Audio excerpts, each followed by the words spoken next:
Bonjour à tous et bienvenue dans l'émission Osons les sujets proposés par la Banque des Territoires. Bonjour Hakim. Bonjour Edwige. Je suis ravie de vous retrouver. Également, bonjour à toutes et à tous. Parce qu'en effet, un an après, nous nous retrouvons pour cette deuxième année consécutive.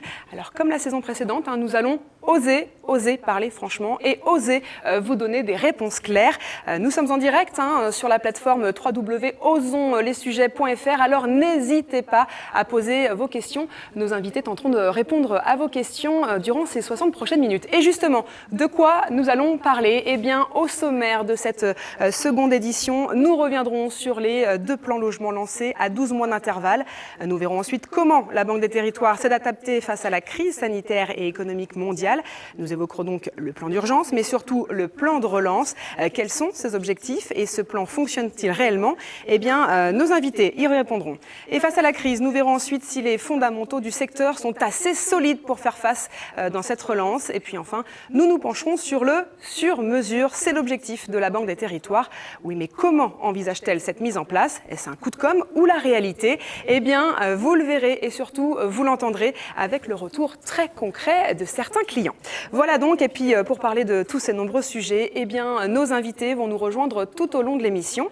Hakim Lalou, durant cette émission, vous aurez 2 casquettes. Vous serez d'abord à mes côtés, bien sûr, pour poser des questions, et puis vous apporterez votre regard d'expert, puisque rappelons que vous êtes responsable des objectifs stratégiques. Et puis, à nos côtés, Marianne Laurent. Bonjour Marianne. Bonjour Edwige, bonjour Hakim. Alors vous êtes donc la directrice, on le rappelle, des prêts de la Banque des Territoires. Alors Marianne, une année s'est écoulée, on ne peut évidemment pas passer sous silence cette fameuse crise sanitaire. Alors qu'est-ce qui a changé pour vous Marianne ?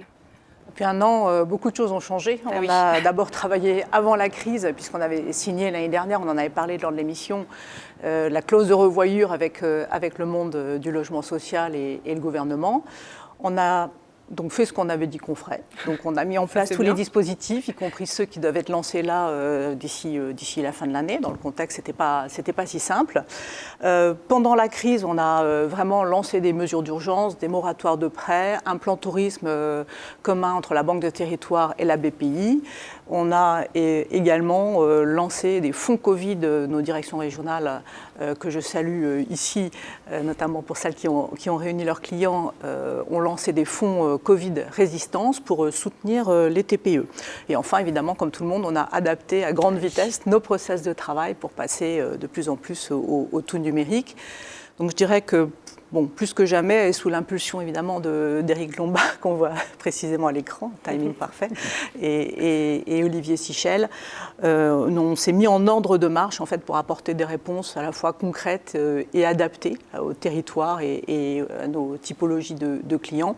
Et donc c'est pour ça qu'aujourd'hui, on a souhaité parler relance, accompagnement et sur-mesure. Ouais, et justement, le sur-mesure et le plan de relance, ce sont des sujets que nous allons évoquer durant toute cette émission. Et justement, sans plus tarder, pour cette deuxième partie, nous allons nous pencher sur le plan de relance.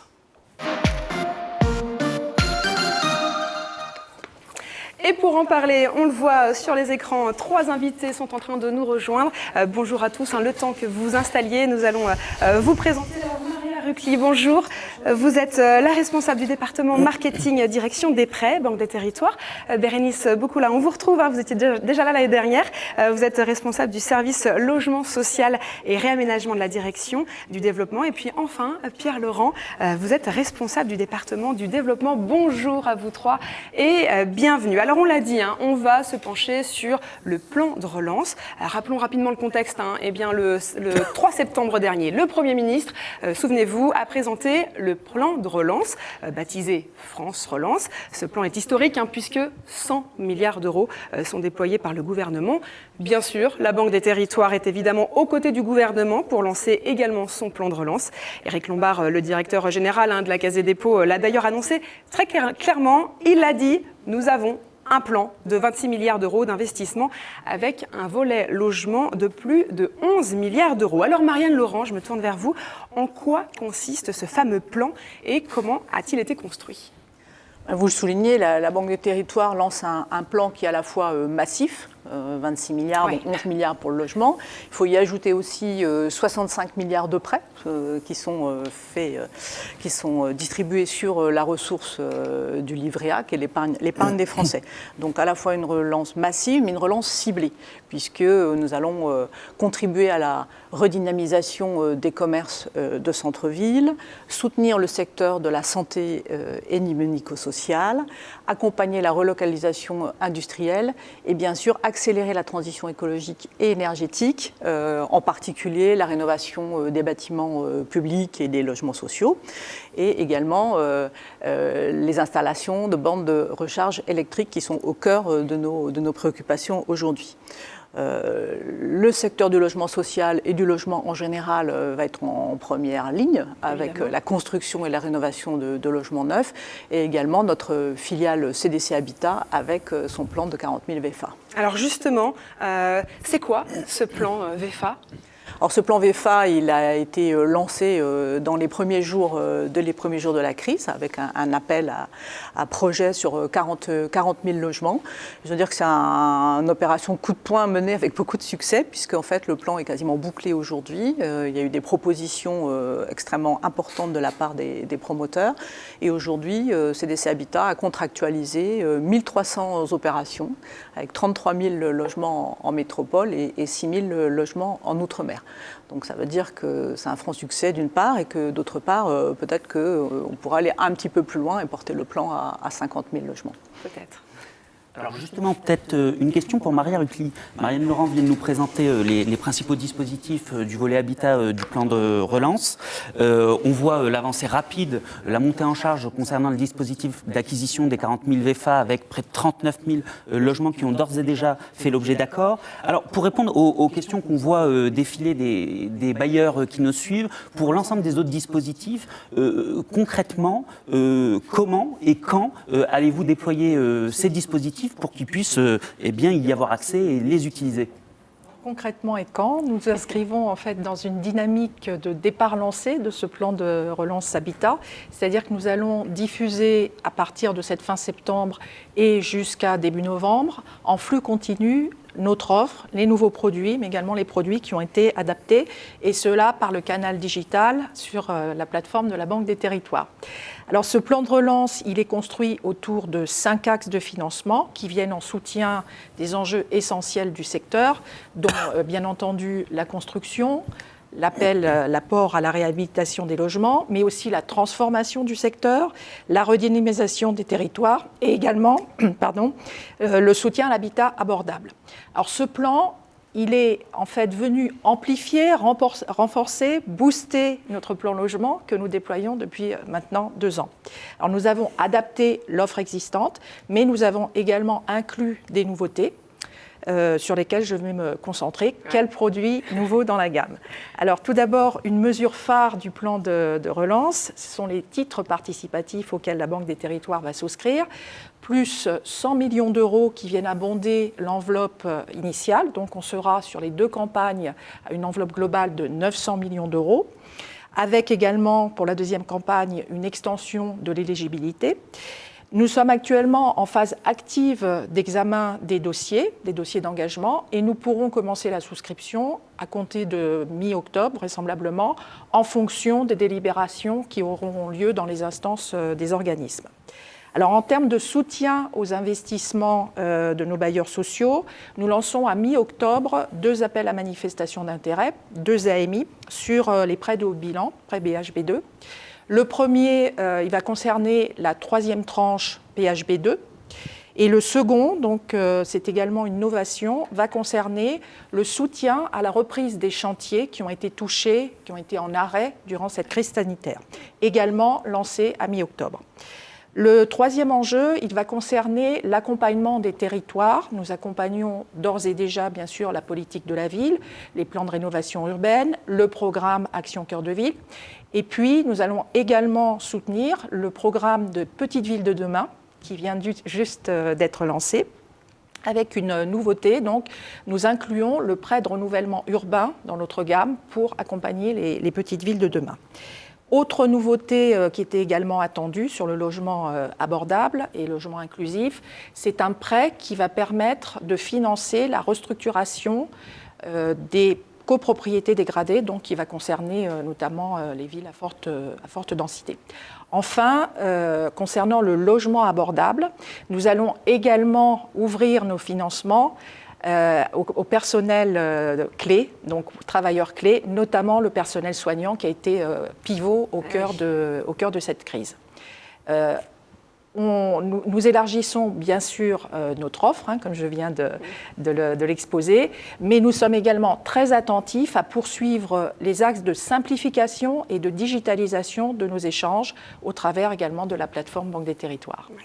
Très bien, quel programme. Alors, parmi tout ce que vous venez de dire, Maria Rucli, vous avez parlé des titres participatifs, et c'est une première pour la Banque des Territoires. En effet, au-delà de son rôle de prêteur, eh bien, la banque vient désormais en tant qu'investisseur. Alors concrètement, la loi Elan permet aux organismes de logement social de se doter en fonds propres sous la forme de titres participatifs, justement.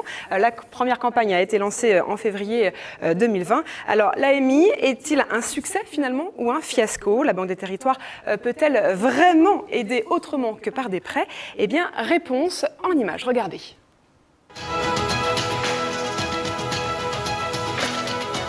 Ça aurait pu être un mythe, celui de David et Goliath. Mais finalement, non, ce ne fut pas du tout ça. Ce fut vraiment un travail partenarial. On avait envie de travailler ensemble sur un sujet très important.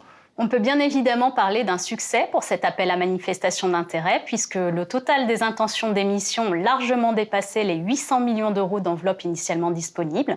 Alors tout d'abord, le produit est attractif, puisqu'il bénéficie d'une tarification avantageuse rendue possible grâce à l'effort financier de la Caisse des dépôts. Il présente aussi une certaine flexibilité au niveau des remboursements pour le bailleur, et il présente l'intérêt de ne pas nécessiter de garantie particulière. Les derniers arbitrages liés à la gestion d'enveloppes ont été effectués en juillet. À ce stade, une quinzaine de dossiers ont été engagés pour un montant total de plus de 100 millions d'euros. Aujourd'hui, les instructions se poursuivent de sorte à ce que les bailleurs puissent valider le montant de leurs émissions auprès de leur conseil d'administration. L'objectif est qu'ils puissent émettre de façon effective d'ici la fin d'année. La CDC a rapidement accepté de travailler ce sujet des titres participatifs. Et de ce point de vue-là, elle a été précurseur. Je préciserai simplement que la Fédération l'a été également. Et moi, je dirais que c'est une réponse aussi collective qu'on a trouvée, une espèce d'antidote, finalement, à la baisse des APL financées par les loyers des locataires et que notre président Marcel Rogemont a négocié, entre autres, dans le cadre de la clause de revoyure. Les offices n'ont pas de capital. Et donc, dans toutes ces négociations qui visaient quand même à soutenir les investissements du secteur, il fallait trouver un moyen d'aider les offices autrement que par des prêts. Et donc, c'est ce dispositif qui a été mis en avant.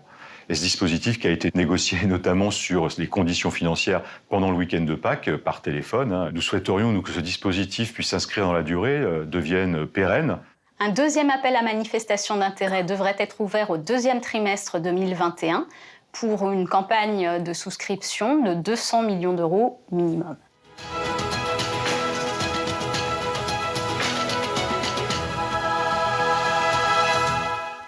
Alors vous l'avez entendu, face au succès de cette première campagne, eh bien, comme l'a annoncé Emmanuel Evin, la deuxième campagne sera lancée en 2021. Hakim, on poursuit toujours un petit peu sur ce sujet et pourquoi ce succès ?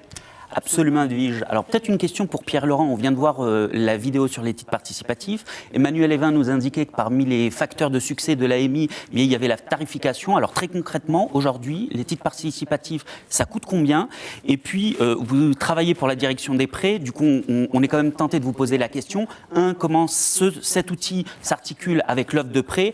Et puis, est-ce que plus vous faites de titres participatifs et moins vous faites de prêts? Alors, pour répondre à la première question, comme vous le savez, le rendement des titres participatifs est composé d'une partie fixe et d'une partie variable. Les titres proposés par la Banque des Territoires étant, dans tous les cas, plafonnés à 1,8%, ce qui est un niveau modéré et très en dessous des conditions que le marché propose sur ce type d'actifs. Alors rappelons aussi que les titres participatifs ont le qualificatif de participatif parce que la partie variable, elle est fonction de la performance financière de l'organisme. Dans notre cas, on va la mesurer par l'autofinancement. Et donc, lorsque l'autofinancement sera faible, la rémunération variable elle-même sera faible. Elle peut même descendre jusqu'à 1 centime, ce qui est vraiment très très modeste. Alors de son côté, la partie fixe du titre est basée sur le taux de l'OAT 20 ans. Alors ces taux sont aujourd'hui très modérés, parce que les taux d'intérêt, comme vous le savez, sont très très modérés. Donc on est autour de 0,25% pour cette partie OAT.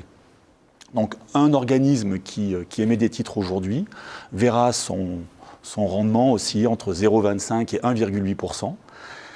Ces conditions étant, je le rappelle, tout à fait exceptionnelles pour ces actifs qui sont des actifs subordonnés.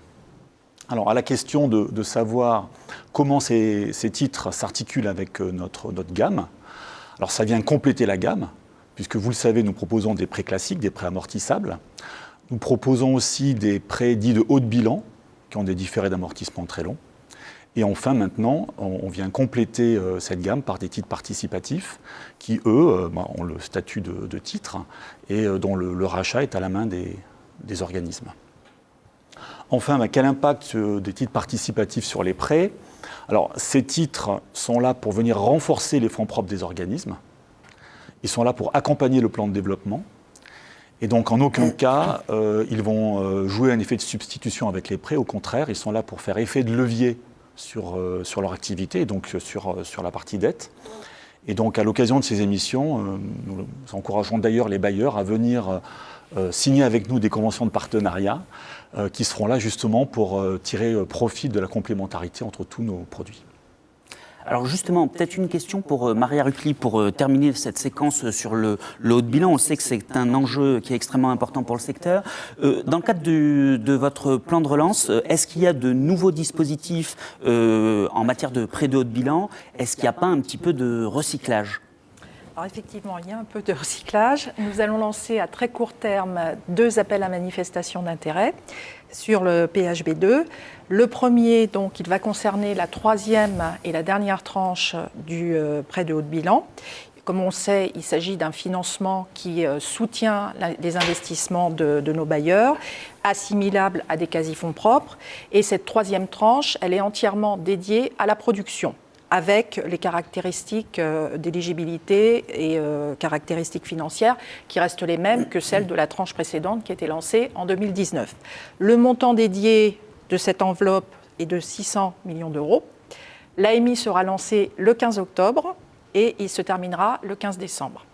Le second AMI, effectivement, il est plus novateur. Il intervient en soutien aux chantiers, donc, je le disais précédemment, qui ont été touchés par cette crise sanitaire, qui ont été mis à l'arrêt. Il s'agit d'une enveloppe de réallocation de reliquats de PHB2 qui a été dédiée à cette thématique pour accompagner donc la reprise des chantiers, que ce soit des chantiers de réhabilitation ou des chantiers de construction. Il sera largement ouvert à nos clientèles. La particularité, c'est que ce sera un prêt à l'opérateur, il sera versé en une seule fois et il ne sera pas assorti de droits de réservation d'Action Logement Service. À titre indicatif, donc, le montant par logement pourrait être de 2 000 € pour ce qui concerne les chantiers de réhabilitation et de 3 500 € pour ce qui concerne les chantiers de construction. Le montant qui est dédié à cette enveloppe spécifique sera de 400 millions d'euros. Et là, on aura une fenêtre de tir plus courte, donc court mais efficace, puisque l'AMI va être lancé le 15 octobre, il va être clos le 15 novembre. Et bien entendu, comme tous nos AMI, les demandes et l'AMI lui-même sont entièrement digitalisées sur la plateforme de la Banque des Territoires. Alors, prenons quelques instants maintenant pour parler de prêts. Je me tourne vers vous, Bérénice Bocula. On le sait, dans le cadre du plan de relance du gouvernement, la rénovation thermique des bâtiments publics, mais également du logement et notamment du logement social, est un enjeu majeur. La question qu'on se pose, c'est est-ce que dans le cadre de votre plan de relance, il y a de nouveaux dispositifs dédiés à la rénovation? Et puis peut-être plus globalement, est-ce que votre offre de prêt à la rénovation, elle fonctionne? Alors, on a une offre existante qui est déjà bien connue et très utilisée, qui est l'éco-prêt et les prêts à taux fixe, qui sont à des taux attractifs aujourd'hui. Et donc là, nous avons mis en place dans le cadre du plan de relance un accompagnement renforcé qui vise à accélérer la rénovation des logements sociaux et à massifier cette rénovation. Donc on peut citer 2 axes. Le premier, c'est comme l'a dit Maria, une partie du plan de relance, c'est une adaptation du plan logement et donc de prêts qui existaient déjà, mais certains étaient très peu mobilisés. Donc un exemple, c'est le prêt de haut de bilan réallocation, qui était très peu utilisé malgré un taux zéro pendant 20 ans, un différé d'amortissement. Donc on se demandait pourquoi. En fait, il s'avère que le montant était jugé trop faible par les bailleurs. Donc nous avons doublé ce montant unitaire. Désormais, ça c'est disponible tout de suite. Les bailleurs peuvent mobiliser à hauteur de 10 000 € dans les plans de financement de réhabilitation ce prêt PHBB réallocation. Donc avec quand même un taux zéro pendant 20 ans, un différé d'amortissement. Ensuite, le deuxième axe, c'est un soutien fort à la rénovation massive des logements et aux rénovations ambitieuses. Donc nous avons créé une réponse vraiment sur mesure à la démarche Énergie-Sprong en Pays de la Loire, car ces rénovations ambitieuses coûtent très cher. En fait, il y a une garantie d'énergie zéro pendant 30 ans, et donc tout ça a un coût. Et nos offres actuelles ne permettaient pas de couvrir la totalité du besoin de financement. Nous avons donc boosté les offres qui existaient déjà, mais en augmentant les montants unitaires. Alors aujourd'hui, l'étape suivante, c'est de répliquer cette expérimentation à d'autres régions pour qu'on puisse intégrer cette offre qui était sur mesure auparavant, mais à toutes les rénovations massives. Alors, est-ce que ça marche ? Alors oui, ça marche. Aujourd'hui, nous avons des prêts à taux fixe qui fonctionnent très bien. Et le but, c'est justement de développer cette offre avec du sur-mesure dans tous les domaines. Alors effectivement, le sur-mesure, on en parlait, on va encore en parler. Alors on va terminer ce chapitre sur le plan de relance avec les montages en démembrement de propriétés. Alors avant de voir le reportage, on va remercier Bérénice et Maria. Merci à vous d'avoir joué le jeu, d'avoir osé donner des réponses claires. Alors on le disait, on va revenir sur une solution qui a été lancée il y a tout juste 2 ans, en septembre 2018. La Banque des Territoires présentait Tonus. Alors ce véhicule a une capacité d'investissement d'1 milliard d'euros pour soutenir la construction de logements sociaux en zone tendue. Cette opération a été rendue possible notamment grâce au démembrement de propriétés institutionnelles. Alors 2 ans après le lancement de Tonus, quelles sont finalement réellement les spécificités? Et y avait-il un réel intérêt finalement du côté des bailleurs? Eh bien réponse en images.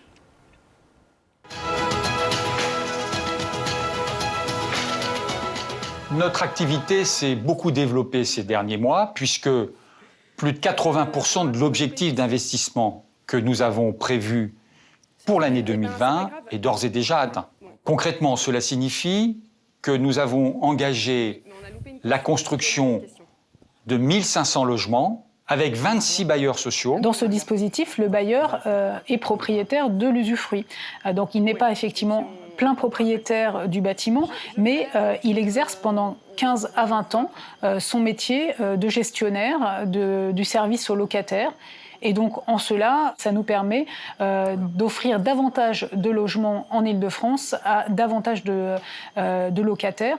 Notre modèle d'investissement est un modèle en usufruit locatif social.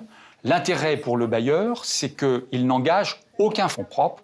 La spécificité de notre modèle réside dans le fait que nous sommes un investisseur institutionnel.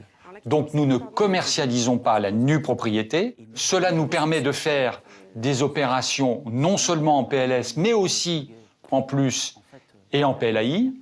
Cela nous permet aussi de travailler avec les bailleurs en maîtrise d'ouvrage direct. Et puis cela nous permet surtout d'offrir à la fin de l'usufruit des garanties sans coût de vacances pour ce qui le concerne. Nous déclinons le modèle d'usufruit pas seulement sur le logement familial, nous pouvons aussi faire du logement étudiant ou jeune actif. Nous pouvons aussi intervenir dans l'ancien par des baux à réhabilitation, dès lors que celui-ci est mené par des bailleurs sociaux. Nous avons signé en septembre 2019 un partenariat avec Tonus. Nous nous engageons ensemble à produire 600 logements sur la période 2020-2022. Alors 600 logements, c'est beaucoup. Ce partenariat nous permet justement d'atteindre nos objectifs de développement. Les montages en Île-de-France sont souvent complexes puisque les prix de l'immobilier sont très élevés. Ce partenariat nous permet de produire des logements sociaux dans des secteurs où on n'aurait pas pu justement atteindre les équilibres qui permettent de les réaliser.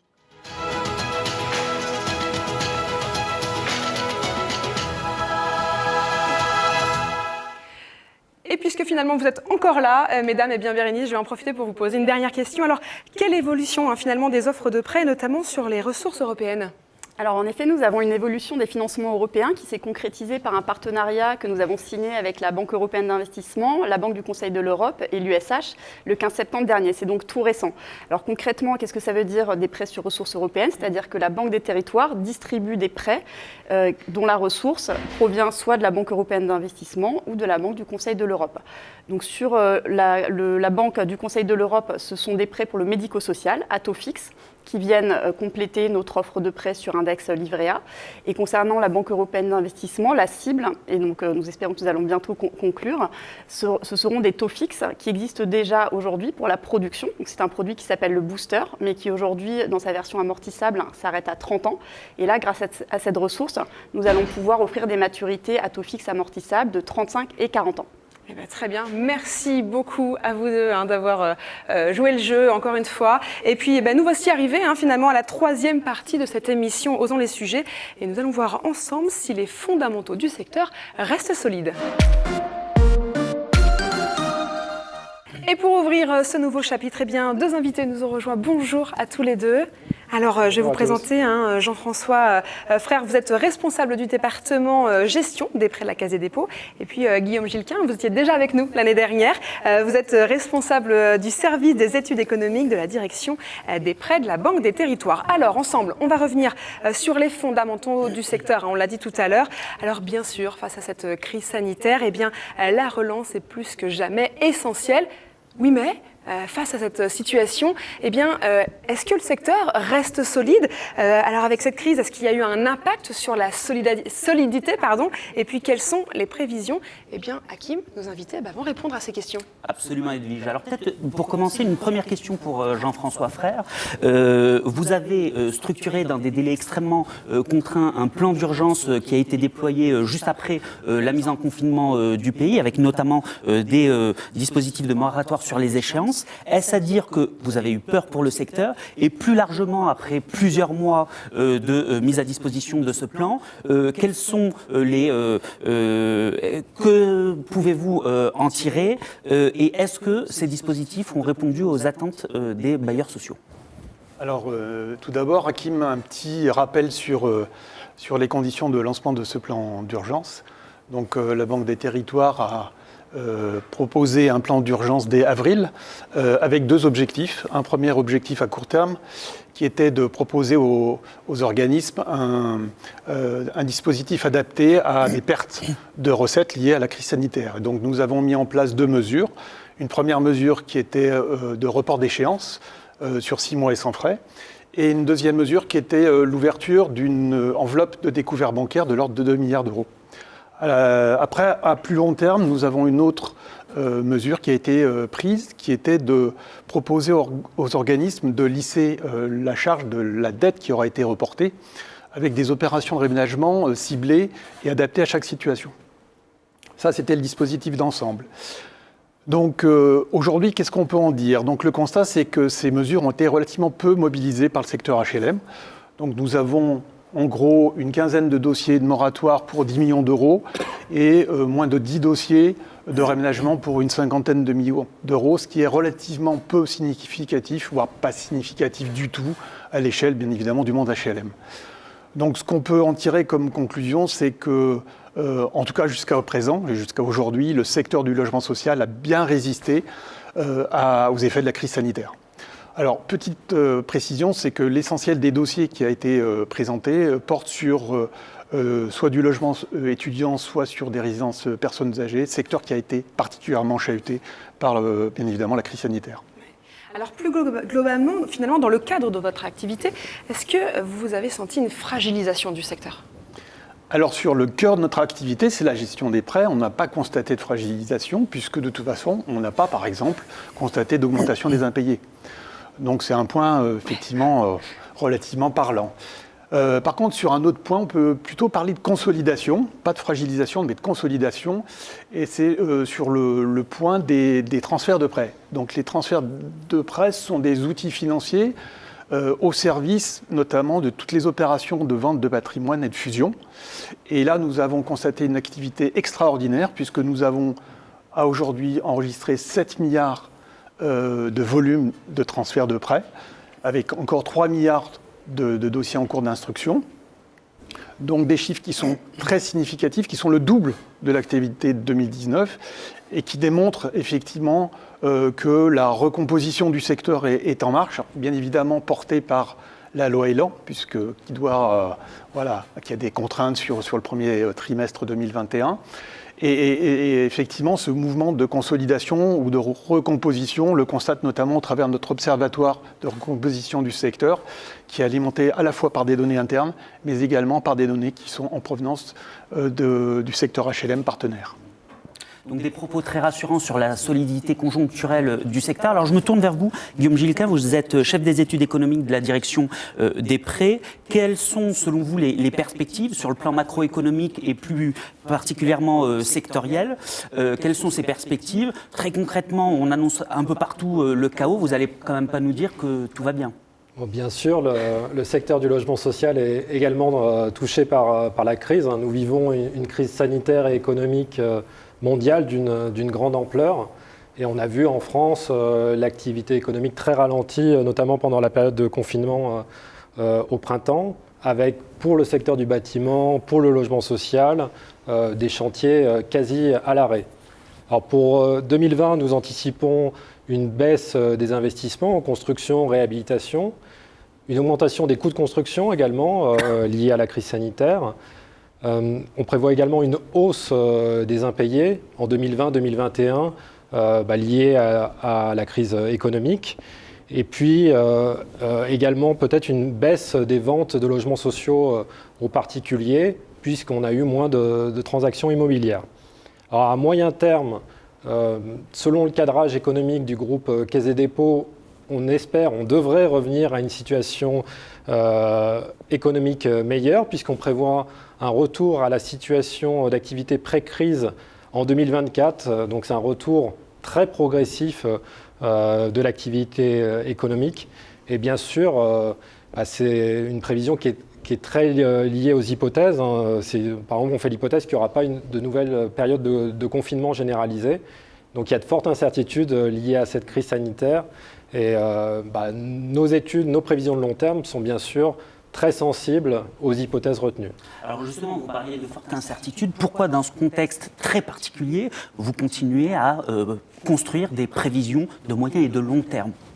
Comme vous le savez, Hakim, la Banque des Territoires est le principal financeur du logement social. On octroie des prêts à très long terme, puisqu'on a des prêts jusque 80 ans. Et c'est important pour nous d'analyser la soutenabilité financière du secteur à long terme également. Et c'est ce qu'on fait chaque année dans l'étude Perspective qui vient d'être publiée la semaine dernière et que vous retrouvez sur la plateforme de la Banque des Territoires. Alors pour moi, le secteur dispose dans cette crise de trois atouts. Tout d'abord, il est rentré dans la crise avec une situation financière solide, puisque son autofinancement global, c'est-à-dire ses bénéfices, se sont élevés à 13,5% des loyers en 2018. Et en plus, sa capacité d'investissement a été soutenue par les prêts de haut de bilan et également aujourd'hui par les titres participatifs de la Banque des Territoires. Un deuxième aspect, c'est son modèle. Ses revenus sont essentiellement liés aux loyers qui ont été peu impactés par la crise. Et enfin, le secteur se finance majoritairement par de la dette. Et aujourd'hui, et on prévoit également dans une période longue, les taux vont rester bas. On prévoit que le taux du livret A va rester à son plancher de 0,5% encore au cours des 5 prochaines années. Donc peut-être qu'on peut projeter le graphique sur l'analyse prévisionnelle de cette étude Perspective. On prévoit en fait que la situation financière va rester favorable au cours des prochaines années, avec toutefois deux périodes. Une première période plus favorable en lien avec le niveau des taux d'intérêt, et puis l'effet de l'allongement de dette qui réduit dans un premier temps les annuités financières. Puis une deuxième période un peu moins favorable, puisqu'on prévoit un retour de l'économie à l'équilibre avec des taux un peu plus élevés. Et puis il y a l'effet inverse de l'allongement de dette avec des annuités un peu plus importantes. Donc globalement, une situation financière qui reste saine et un secteur qui est en capacité d'investir. On prévoit que le secteur est en mesure de participer à la relance des investissements en 2021-2022. Et on prévoit donc sur le long terme également que le secteur a la capacité de maintenir ses investissements en construction à un niveau significatif, 100 000 unités par an, et également les réhabilitations nécessaires à 100 000 unités par an. Alors, Guillaume Gilquin, vous parlez de ce secteur, mais la réalité, c'est notamment le volume très important de sa dette. Alors, qu'est-ce qu'on peut dire sur cette situation ? Effectivement, on a un secteur qui se finance principalement par de la dette et de la dette à très long terme. Donc, on a les encours de crédit qui s'accumulent et au final, des montants très importants, puisque l'encours de crédit du secteur, c'est 180 milliards d'euros. Alors, en volume, c'est très important et ce volume a augmenté au cours des dernières années, mais il faut relativiser ce point, puisque le secteur a également beaucoup investi au cours de la dernière décennie et la taille de son bilan a augmenté. Donc, en fait, si on rapporte au bilan, c'est plutôt les fonds propres des secteurs qui ont augmenté, comme on le voit sur le graphique projeté. Et donc une structure bilancielle, une structure financière qui s'est consolidée sur la période. Si on regarde le graphique suivant également sur les annuités financières, en fait, on voit que ces annuités sont restées relativement stables au cours des dernières années. Et donc une situation financière qui se tient et une dette qui est contenue. Alors Pierre-Laurent, cette situation finalement, est-ce que ce n'est pas un frein à la capacité à participer à la relance ? Alors c'est vrai que le modèle français est très fondé sur la dette, le modèle français de logement social, puisque comme Guillaume le disait, c'est une part majoritaire des plans de financement, plus de 70%. Mais dans la période restante, c'est plutôt un atout, parce que les taux sont très bas. On l'a vu, les annuités ont été très modérées du fait de la baisse du livret A, c'était vraiment un atout. Donc loin d'être un poids, c'est plutôt une variable intéressante. Rappelons que le fait que la Banque des Territoires détienne une large assiette de dette permet finalement de mettre en place des politiques sectorielles. Je pense par exemple à l'opération de rallongement massif qui a permis aux bailleurs qui le souhaitaient de trouver des marges de manœuvre. Et enfin, à l'échelle plus microéconomique, le fait d'avoir de la gestion active de dette permet d'être un outil puissant pour les bailleurs d'atteindre leur PMT. Donc je dirais qu'il ne faut pas vraiment voir la dette comme un frein, mais plutôt qu'un outil de développement. Alors justement, Pierre-Laurent, on voit défiler les questions qui nous sont posées en direct ce matin. Cette question, elle est pour vous. Vous parliez de la dette et de son réaménagement. Alors justement, qu'est-ce que vous répondez à ceux qui indiquent donc ce matin que vous acceptez de réaménager la dette justement pour limiter la capacité à diversifier les financements, les refinancements ?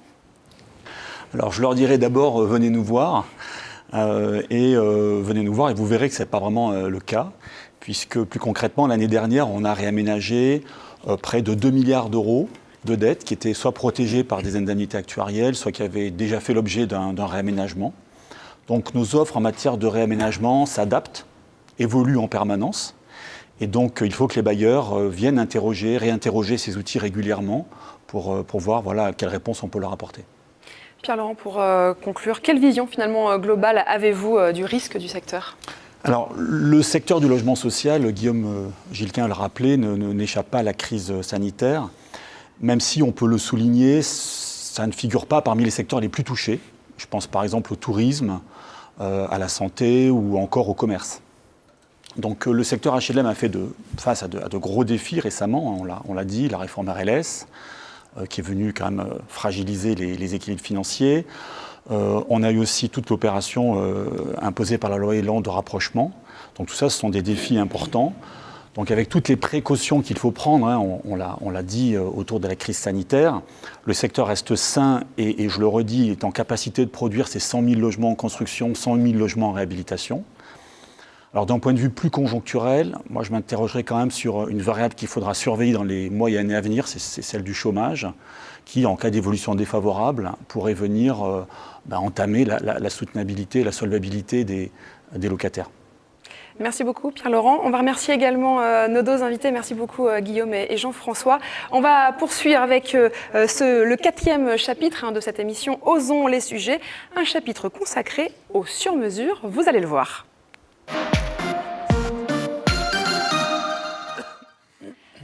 Alors, nous avons évoqué les plans logement, nous avons évoqué aussi le plan d'urgence. On le sait, le gros de l'offre de financement est disponible et on parle d'offres sur étagère. Et puis, nous avons également longuement présenté le plan de relance.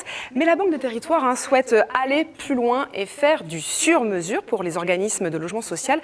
En effet, la Banque des Territoires souhaite s'adapter de plus en plus aux attentes de chacun. Mais entre volonté et réalité, où se situe le curseur ? Est-ce que c'est un aspect de com' ou finalement une vraie réalité ? Nous sommes allés poser la question à Philippe Bry, le président du directoire du groupe 1001 Vie Habitat. Écoutez.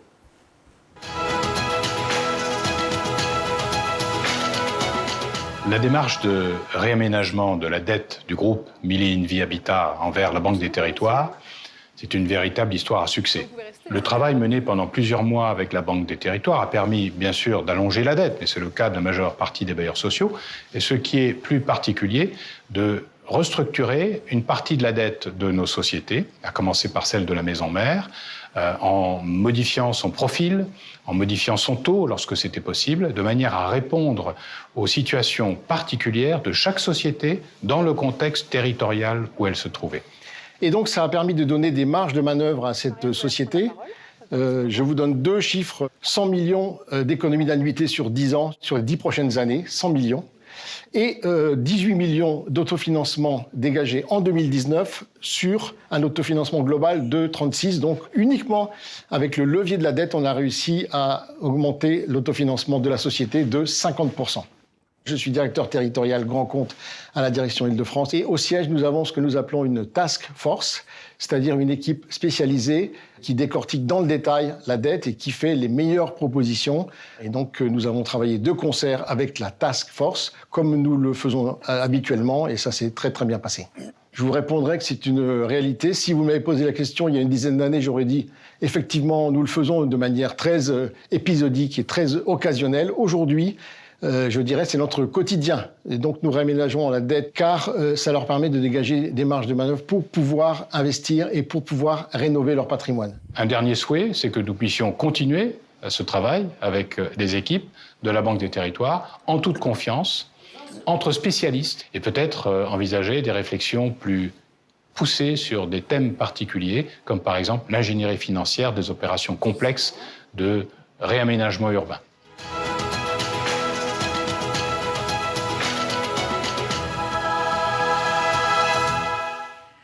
L'appel est donc lancé, vous l'avez entendu, avec 1001 Vie Habitat. Alors Marianne Laurent, on vient d'entendre Philippe Bry, il confirme l'approche sur-mesure dont il a bénéficié, certes, mais il parle surtout du sur-mesure sur son stock de dettes. Alors qu'en est-il des flux nouveaux? Et puis ici, vos prêts sont plutôt sur étagère, comme on pourrait dire. Alors dans ce cas, pourquoi parler d'approche sur-mesure, Marianne? Parce que c'est le cas, c'est vraiment le cas. Nous bénéficions, on l'a souligné, de ressources différentes avec différents index. Le livret A pour l'épargne des Français, des taux fixes pour la ressource européenne ou les ressources sur la section générale. Ce qui fait que notre offre de prêt s'est diversifiée et elle est également très adaptable. On parlait de sculpter la dette, on parlait de différer d'amortissement et modalités de préfinancement. Les bailleurs eux-mêmes se lancent dans des opérations plus pointues. On a récemment travaillé avec Attico, qui est la filiale Attico Conseil, qui est la filiale de l'A7 et qui a travaillé avec des bailleurs sur des montages innovants. Et nous en examinons en ce moment pour regarder si on peut justement faire ce sur-mesure. Donc c'est quoi ce sur-mesure? Donc c'est vraiment adapter l'offre aux besoins spécifiques du client. Donc c'est ce qu'on, chez nous on dit que c'est du cousu humain. Donc pour reprendre cette métaphore, en fait on vient du prêt-à-porter pour faire simple et on va vers non pas la demi-mesure, mais ce que les tailleurs appellent la grande mesure, donc peut-être la haute couture. Bon voilà, c'est pas prétentieux, mais c'est bien l'objectif en tout cas, c'est de coller aux besoins et c'est comme ça qu'on conçoit maintenant les nouvelles offres de prêt. Alors justement, Pierre-Laurent, les besoins de financement sont là pour accompagner la stratégie qui est fixée, pour accompagner le PMT. D'un autre côté, dans le cadre de la construction du PMT, il y a les contraintes en matière d'objets de financement qui sont mis à disposition pour le matérialiser. Alors concrètement, en tant que banquier, est-ce que vous êtes un simple consommateur de PMT ou est-ce qu'au contraire, c'est un matériau de dialogue ? Alors sans ambiguïté, le PMT est vraiment un outil de dialogue avec les bailleurs, puisque la Banque des Territoires est là, donc à la fois pour accompagner le plan de développement des bailleurs, on l'a dit, mais aussi pour analyser la soutenabilité de ces PMT, et en particulier la capacité des bailleurs à rembourser leurs dettes, ce qui est quand même un point très important. Alors les allers-retours que l'on peut faire avec les bailleurs sont là pour comprendre les besoins stratégiques, les analyser, et bien coller aux réponses que l'on doit leur apporter. Alors cela peut passer, on l'a vu, par la gestion active de la dette avec l'exemple de 1001 vies, où on avait vraiment des réponses très adaptées, mais ça peut passer aussi par l'étude de plans des financements, pour optimiser ces plans de financement, mesurer bien le poids que l'on doit mettre en fonds propres et en dette. Ça peut passer aussi par la mise en place de prêts spécifiques, pour accompagner des programmes exceptionnels, pour accompagner la recomposition des bailleurs, pour accompagner la diversification de leur activité. Enfin, ça peut passer par exemple aussi par des conventions financières que l'on signe avec les bailleurs, conventions de partenariat qui sont là pour apporter de la lisibilité, de la visibilité aux bailleurs. Et c'est un point très important parce que les bailleurs sont des investisseurs de long terme et ils ont vraiment besoin de cette visibilité. Alors évidemment, on a envie d'y croire puisqu'en théorie, tout est parfait. Mais dans la réalité, comment ça se passe ? Eh bien, exemple très concret dans le Nord avec le bailleur social Maison et Cité. Son directeur général nous parle de ce projet emblématique de rénovation thermique dans le grand bassin minier. Regardez.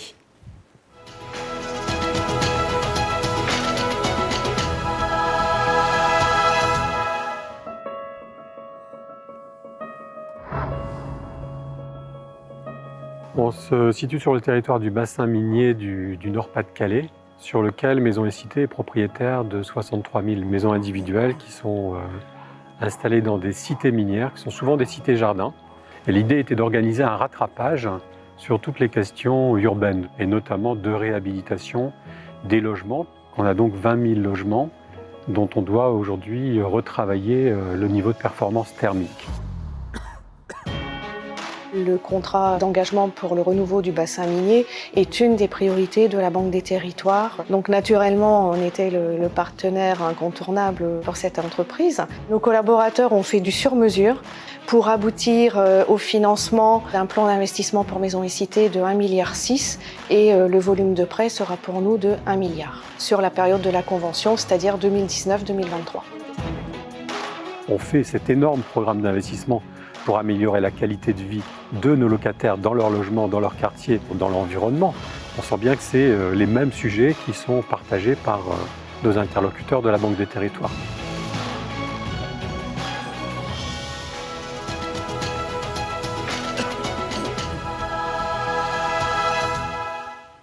Alors Hakim, on le disait en début d'émission, vous avez 2 casquettes et cette fois vous allez porter celle d'expert si vous voulez bien et revenir ainsi sur ces solutions très concrètes qui sont en train de voir le jour pour s'adapter toujours plus aux attentes. Alors comment la Banque des Territoires s'adapte, Hakim ? Écoutez, c'est vrai que dans le cadre du sur-mesure, ça fait partie de nos missions d'apporter des solutions aux demandes des bailleurs en matière de numérique, de data science, etc. avec une visée opérationnelle. Très concrètement, au cours des 6 derniers mois, on a travaillé avec un ensemble de bailleurs dans le cadre d'une démarche très fortement partenariale. Voilà, c'est pas un mot galvaudé, ça a vraiment été le cas pour donner des solutions assises sur de l'intelligence artificielle pour de l'opérationnel. Et en l'occurrence, c'est entraîner des réseaux de neurones convolutifs. Là encore, un mot un petit peu barbare, mais ce sont des réseaux de neurones dont la forme et l'entraînement visent très concrètement à analyser des images. Et donc, en l'occurrence, typiquement, les pièces justificatives qui sont extrêmement nombreuses dans le cadre de notre activité sectorielle. Du coup, voilà, on est sur des travaux qui se veulent vraiment concrets, pragmatiques, opérationnels, avec la mise en œuvre de services de text mining. Typiquement, vous injectez un agrément dans le cadre de votre demande de prêt et on l'a pré-rempli de manière quasi automatisée. Donc voilà, à ce stade-là, ces travaux, ils ont souligné leur intérêt, mais surtout, ils ont souligné tout le potentiel qu'ils offrent par rapport à notre activité dans le cadre du secteur du logement social. Voilà. Alors, merci Hakim. Alors, on va essayer de tenter de comprendre encore un peu mieux ce qu'est le text mining et on va découvrir cette solution en images. Et puis, je le disais, Hakim, il est partout, il est là et puis il est derrière l'écran. Regardez.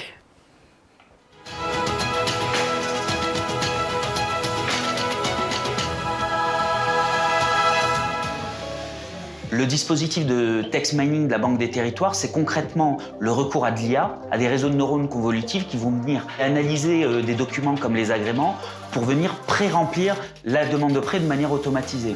L'objectif, il est très concret, c'est des gains en performance opérationnelle, c'est une amélioration de la qualité dans les SI, c'est également, par exemple, un premier pas en direction du dites-le-nous une fois avec les SI de l'État. Pour le secteur du logement social et l'ensemble de ces pièces justificatives, c'est un formidable gisement d'économie.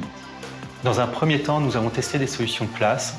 Très vite, nous nous sommes aperçus que celles-ci étaient trop généralistes pour répondre à notre besoin. Nous avons donc construit des solutions internes sur nos propres données avec nos propres réseaux de neurones afin d'avoir un taux optimal de récupération des informations pour nos clients. La co-construction, c'est intégrer les usages des clients et leur retour dans l'amélioration des parcours et du service text mining. Concrètement, ça a commencé par l'organisation d'un séminaire client mené de main de maître par le service data de la direction des prêts, qui s'est conclu par la signature d'une convention partenariale pour 18 OLS qui représentent 1 million de logements. On a continué le travail avec des ateliers clients pour définir le service, améliorer les parcours et le traitement des flux. On a par exemple développé des algorithmes spécifiques pour certains territoires. C'était une très belle expérience. Nous avons travaillé dans une approche vraiment partenariale avec la Banque des Territoires. Ça permet des extractions et des suivis très souples et très accessibles. Suite à notre retour, la Banque des Territoires a pris en compte le problème rencontré et a fait le nécessaire pour le corriger. On a pu échanger sur nos besoins, confirmer notre attente. Il y a eu vraiment un échange et un partenariat très fort. À mon avis, ce dispositif peut être déployé sur le plan national pour tous les bailleurs sociaux. C'est un outil qui va perdurer pour nous parce que c'est un outil qui peut être globalisé dans toute l'entreprise.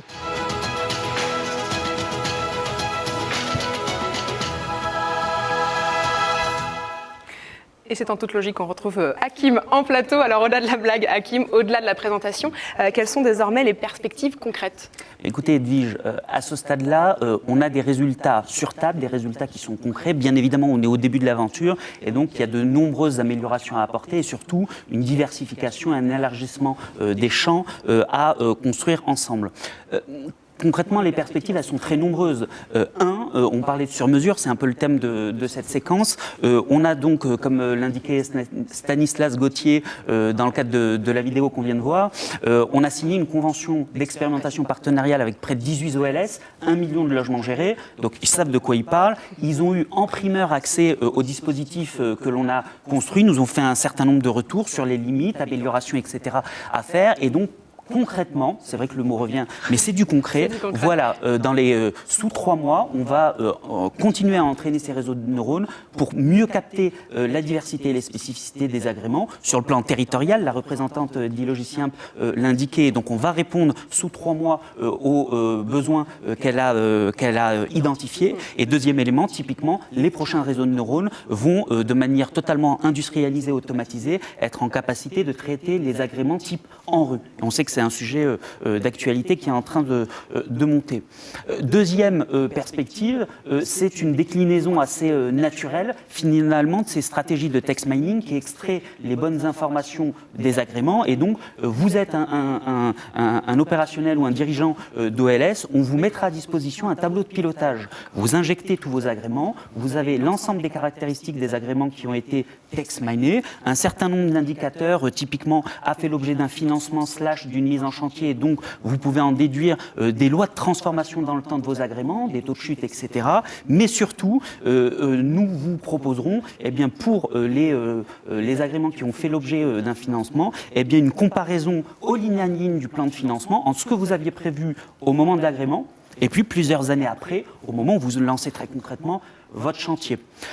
Troisième dimension en matière de perspective, là encore on s'y attend, c'est on sait le faire sur les agréments, on travaille d'ores et déjà actuellement sur l'entraînement de réseaux de neurones convolutifs qui sont spécifiquement dédiés au diagnostic de performance énergétique, les DPE et les audits énergétiques. Et voilà, dans le secteur dans lequel on évolue, 500 000 logements sociaux par an dont le DPE en moyenne doit être révisé. On voit que le gisement d'économie, comme c'était indiqué dans la vidéo, est très important.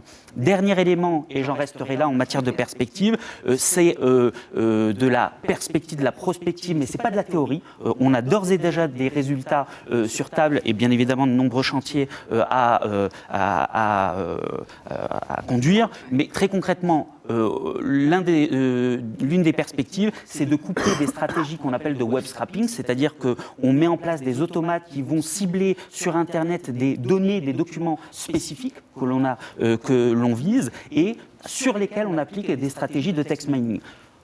Ça veut dire quoi? Ça veut dire que typiquement, si vous attendez une délibération de garantie et qu'elle doit être publiée sur Internet, ce qui est le cas de toutes les délibérations, eh bien, vous n'aurez plus à aller fréquemment vérifier si la délibération de garantie, elle est tombée ou pas. L'automate le fera pour vous, analysera le document, vous informera, mettra à disposition le document sur la plateforme Banque des Territoires. Voilà, ce sont des choses sur lesquelles on travaille actuellement. Donc voilà, en synthèse, on a des résultats qui sont solides, de belles perspectives et bien évidemment des améliorations à apporter, mais les briques technologiques et les briques d'industrialisation sont aujourd'hui posées. Bon, maintenant, il y a une belle histoire à construire avec les bailleurs sociaux pour faire vivre ce dispositif avec cet objectif, participer à l'amélioration de la performance opérationnelle.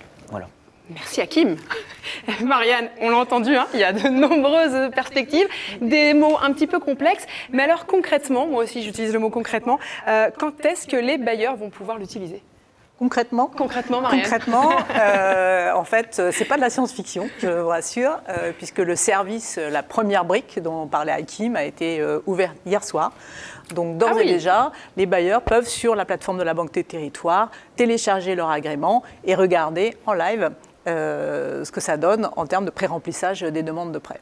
Bon, ça c'est une sacrée annonce et sans transition, c'est avec ce lancement officiel du text mining que nous arrivons à la dernière partie de cette émission, une partie consacrée à vos questions.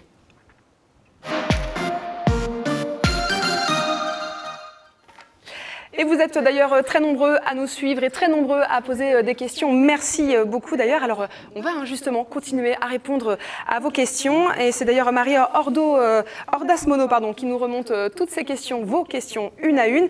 Et on va commencer directement. Alors la question s'affiche. La Caisse des dépôts va-t-elle augmenter sensiblement l'enveloppe consacrée à l'achat de titres participatifs émis par les offices? Qui veut répondre? Marianne, vous répondez à cette question? Oui, bien volontiers. De Laurent Boyard. Donc, les titres participatifs, donc, comme on l'a vu dans la vidéo, c'est une histoire qu'on a construite avec la Fédération des offices.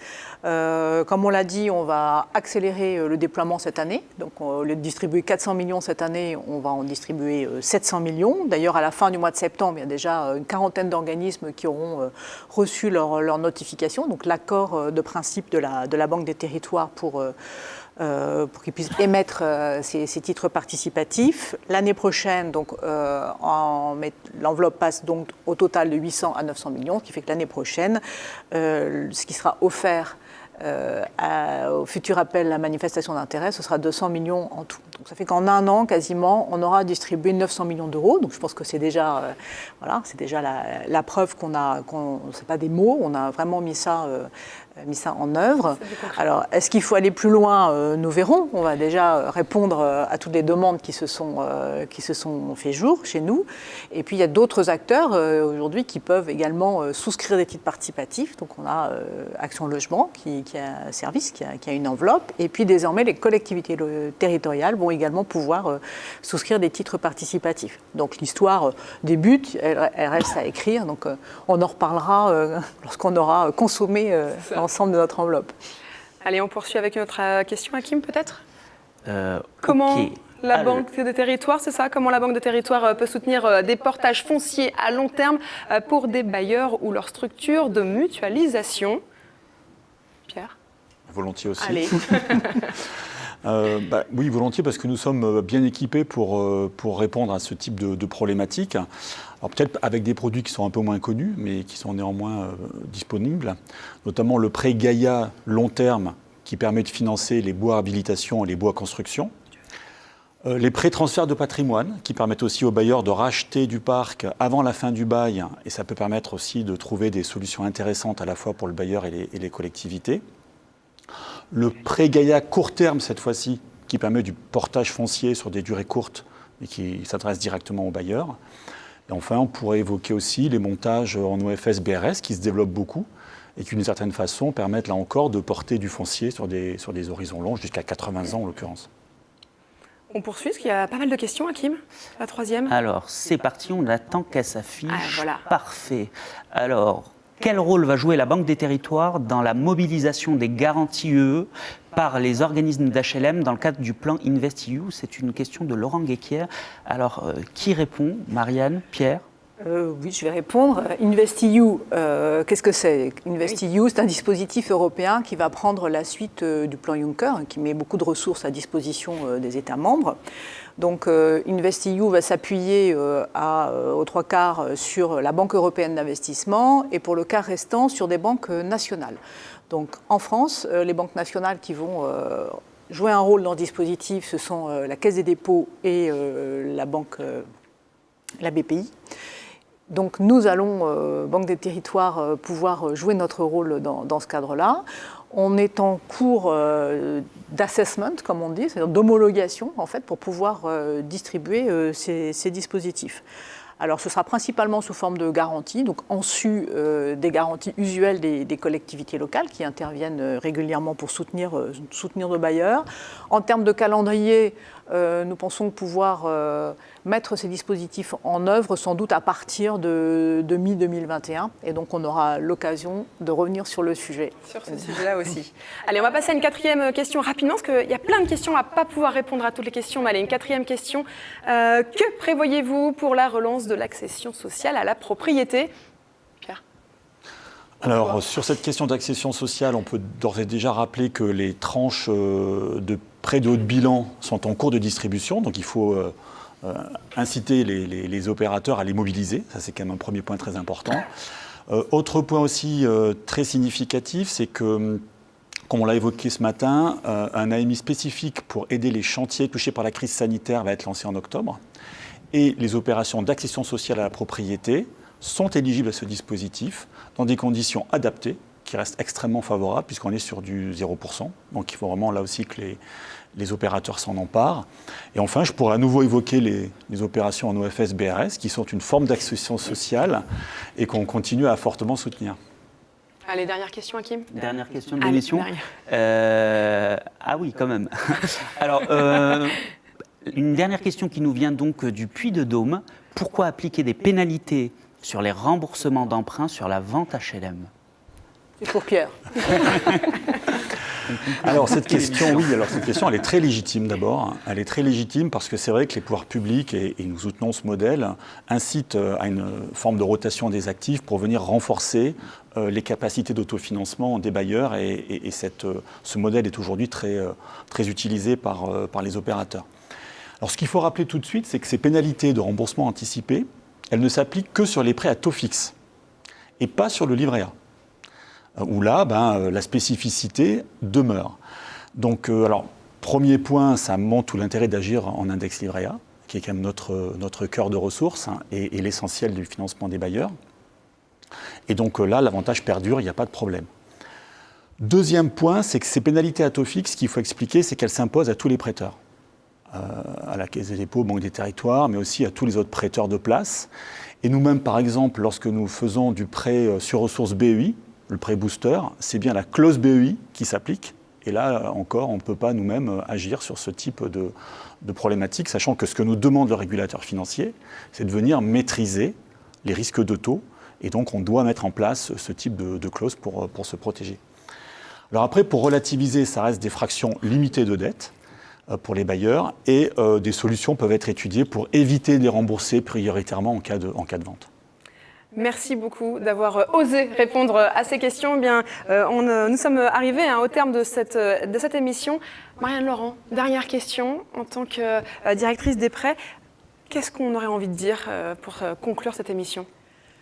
Je dirais que depuis sa création, en fait, la Banque des Territoires met toute sa force de frappe en œuvre pour soutenir tous les territoires, pour qu'ils soient plus inclusifs, plus attractifs, plus durables et plus connectés. La relance nous donne l'occasion d'accélérer, de passer à la démultiplier, en fait, à la fois avec les ressources financières, on en a longuement parlé, mais on va mettre beaucoup d'argent au travail. Et toutes nos équipes sont vraiment fortement mobilisées. Elles sont mobilisées en région, elles sont mobilisées au siège et on leur demande de faire appel à toute leur créativité pour pouvoir vraiment répondre, en tout cas prendre toutes les demandes qui peuvent remonter du terrain. La plateforme, évidemment, de la Banque des Territoires y contribuera également. Donc, on espère être au rendez-vous. En tout cas, c'est notre ambition, au rendez-vous des défis qui nous attendent. On considère que c'est notre devoir et ce sera aussi notre fierté quand on aura réussi. Merci beaucoup Marianne, merci également à tous nos invités qui se sont succédés sur ce plateau. Merci à vous, Hakim, qui êtes définitivement partout. Merci enfin à vous derrière l'écran qui avez été très présents, très nombreux à nous suivre et à poser des questions. Merci à tous et puis très belle journée et n'oubliez pas, osez.